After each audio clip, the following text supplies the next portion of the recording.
Exactly. Hello, everybody, and thank you all for coming today on this beautiful, wonderful day here in Sacramento. I'm John Walsh. Many of you may know me as the host of America's Most Wanted on the Fox Network. We've been on for, I think this is our 21st year, and we're close to catching 1,000 criminals. We're at 996. Hey, Colleen. And but I think a lot of people in this room know me as the father of Adam. 27 years ago, I was a hotel builder, and my 6-year-old son, Adam, was our first child, was abducted and murdered by a serial predator, pedophile. That changed my life forever. So that's how I got into the television business, and one of the main reasons I'm here today to have the honor of introducing your governor and my friend, Arnold Schwarzenegger. I was coming here anyway. We're doing a special show that will air not this Saturday, but the Saturday after to do two things. Hopefully catch the NorCal rapist, this horrible coward, I see many of you nodding your heads, has raped 11 women here in the last 15 years and has been able to evade law enforcement, and to hopefully solve the brutal murder of a father and his 7-month-old son last year, where he was a victim of a home invasion, and he was murdered in the house, and the two horrible, cold-blooded, whatever they are, walked down the driveway and on their way out shot this 7-year-old boy in his car seat. And hopefully, with the governor's help, we'll be able to solve that.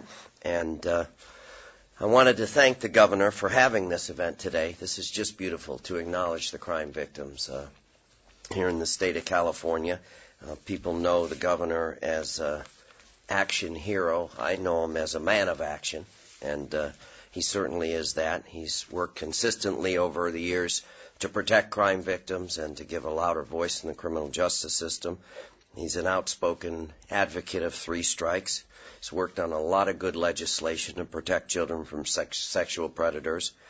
In 2006, he did a wonderful thing, and I wish every state had one of these offices, but he created the first ever position of crime victim advocate for the state of Florida, and he appointed this wonderful woman, right? I'm sorry, California. Can tell I'm a Floridian. Sorry, Governor. That was a Freudian slip. But for the state of California, and he appointed this wonderful woman. I'm going to introduce her later. But I think one of the things I'm the most proud of that Governor Schwarzenegger has been able to accomplish is Proposition 69, the mandatory collection of DNA. I know he worked so hard on it in 2004. He went all over the state. I did some satellite press conferences with him.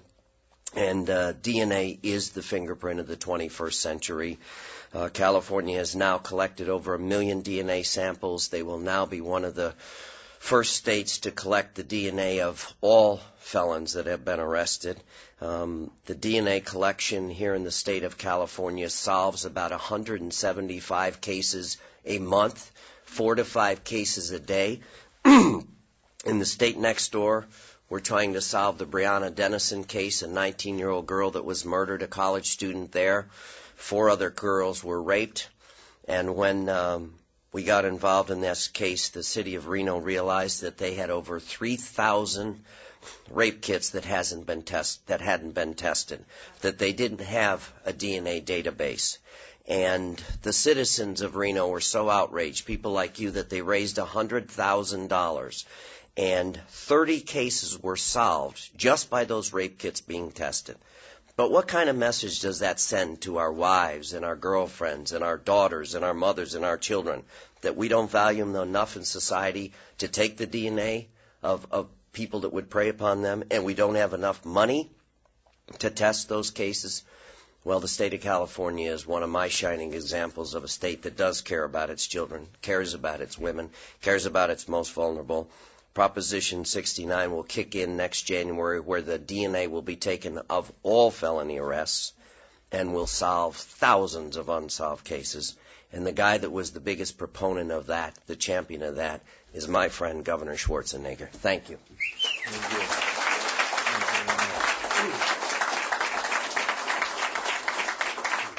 Well, thank you very much, John. for your nice introduction and for also agreeing to be part of this great ceremony here today, and also for doing such an outstanding job with your show, America's Most Wanted. And you are out here to do an interview with me today for your program, where we will talk about the DNA and about Proposition 69. And so it's great to have you out here. So thank you very much for your great leadership in this area. Let's give him a big hand again. Also, I want to thank Susan Fisher for her great leadership and for being such a great liaison. And she's done an outstanding job, and I love the passion that she has. And also many times when we have debates about certain issues, how she corrects me and moves in there. No, Governor, you can't do that because we need this and that and all this kind of thing. So it's great to have someone by my side that is straightforward and is keeping us all in line. So thank you very much for your great work. Then I would also like to point out, and there's a lot of people that I should point out, but I mean there's one other person I want to point out, and that is Secretary Tilton. I think that Jim Tilton did an extraordinary job over these last 2 years since he has taken over our correction system, and he has shown great leadership. And he had a tough challenge, and he's fought through it, and he's a hands-on guy with a great vision and everything. So it's really wonderful. And I want to thank you also for the great work that you've done these last 2 years. A big hand to him also. Now, I'm deeply honored to be here today to present the Governor's Crime Victim Advocacy Awards. This year is the 26th anniversary of the Crime Victims' Bill of Rights in our state, and all Californians can take great pride in the contributions of the people that we have in here in this room. The 12 recipients are carrying forward our outstanding legacy of supporting crime victims, and I want to thank them from the bottom of my heart. I've always said that public safety is our number one priority, and that victim rights are an important part of that. That's why we have protected the 3 strikes, cracked down on gang violence, and supported Jessica's Law, and supported Proposition 69 to collect and build a database, DNA database. And we also know at the same time that the pain and other terrible effects of crime do not end with convictions or sentences. Lives must be rebuilt. Innocent people must heal, and the sense of safety and hope that all Californians deserve has to be restored. I've been told by victims that you come to a point where you hit rock bottom. You feel like you're going to break down from overwhelming anger and sadness. Or you can turn that emotion into something very positive. Today's recipients have helped crime victims to do exactly that. And they represent the very best that California has to offer. Their stories are very inspirational. They have stood side by side with victims and their loved ones during the time of greatest need. They have sought justice and they protected the innocent. I commend each of them for standing up and for making such a difference, and for showing such great leadership and dedication for their fellow Californians. But today, before we present the awards, I want to talk about something else that is extremely important to all of us, and that is Assembly Bill 2043. Now, Assembly Bill 2043 is something that I support full-heartedly. It is by Assemblyman Spitzer and Assemblywoman Ma. The bill will create a permanent memorial for crime victims here at the Capitol, and we will be working with the victims groups every step of the way as we create this memorial, because it's about time that our crime victims have a memorial right out here. So with that, I want to say thank you very much, and now let's go and create some action and hand out those medals to the various different people. Thank you. Susan Fisher, please come over here and take over. All right. The first recipient of the award today is Marilyn Baldwin, who's with the Riverside District Attorney's Office in the Victim Witness Office, and she's receiving the award today for outstanding service to crime victims.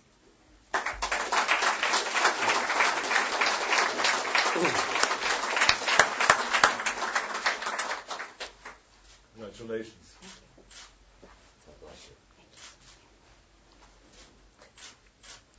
Very nice.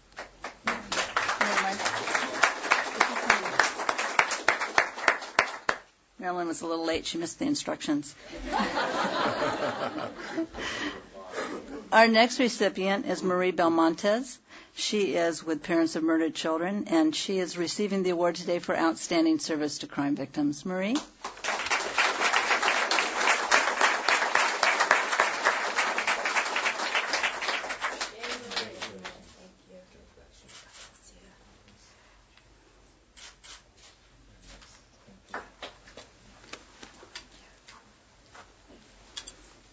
Cam Lopez with the Center for the Pacific Asian Family for outstanding service to crime victims.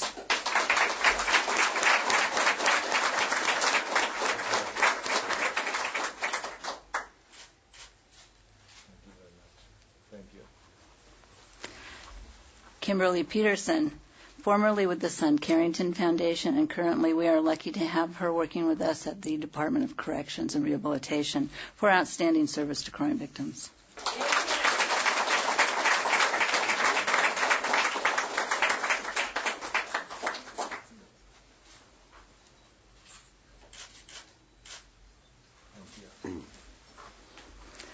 Matt Mullen, the Associate Warden at Susanville, for outstanding service to crime victims.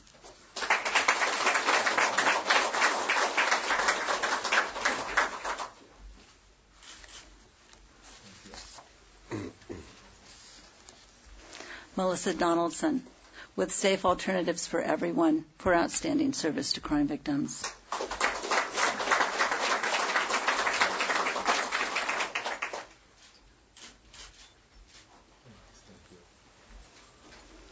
Riverside District Attorney Rod Pacheco and his entire operation are acknowledged in this award for outstanding service to crime victims.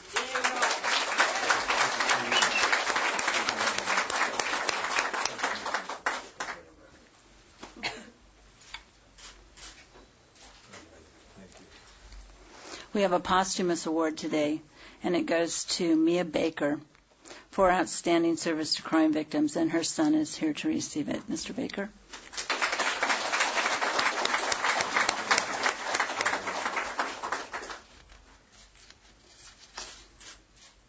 Thank you. Colleen Campbell, the lady I want to be when I grow up, with Memory of Victims Everywhere for outstanding leadership in advancing victims' rights.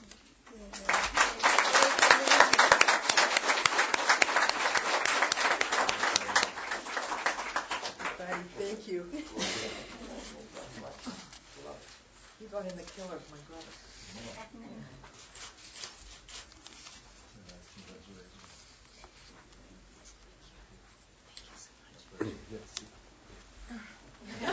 Where am I going? We're not Tough sure. for her to follow instructions. I know it is. I know it is. I know it. Stay there. Suzanne Bear McBride with Calcasa for outstanding leadership in advancing victims' rights.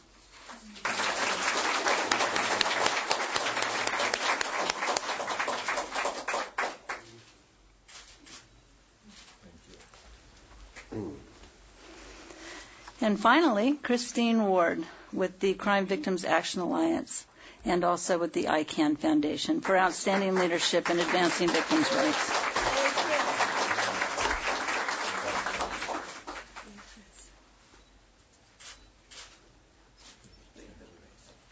Mr. Walsh. Well, I just want to say to everybody, thank you again for coming. Some of these victims, I know Kim Peterson's done a great job over the years, and Colleen Campbell is the perfect example of justice delayed but not justice denied. 19 years she's been trying to, and I've worked with her on America's Most Wanted. It took her 19 years to find the guys who murdered her beautiful brother and his wife, and to get justice, and that guy's sitting right where he belongs in jail, but she's the perfect example of never giving up. And a lot of victims don't have a loud voice. Many of them are children, many of them are women, some of them are men like myself, but they don't have a loud voice. And it was wonderful for the governor to appoint Susan to this office. You send a great message throughout the country to other governors that victims should have a place in the state capitol and they should have a voice. And by honoring these victims and the people who work with them and the criminal justice system and the people that run these programs, you have set a terrific example today and given us some peace for our past. And I want to thank you for having this day, to take the time to have this day. And God bless all of you that are victims here, and for all of you for coming today. Thank you, Governor. Thank you. Thank you. Let's give a big hand again for John Walsh, Susan Fisher, and all of our great recipients here.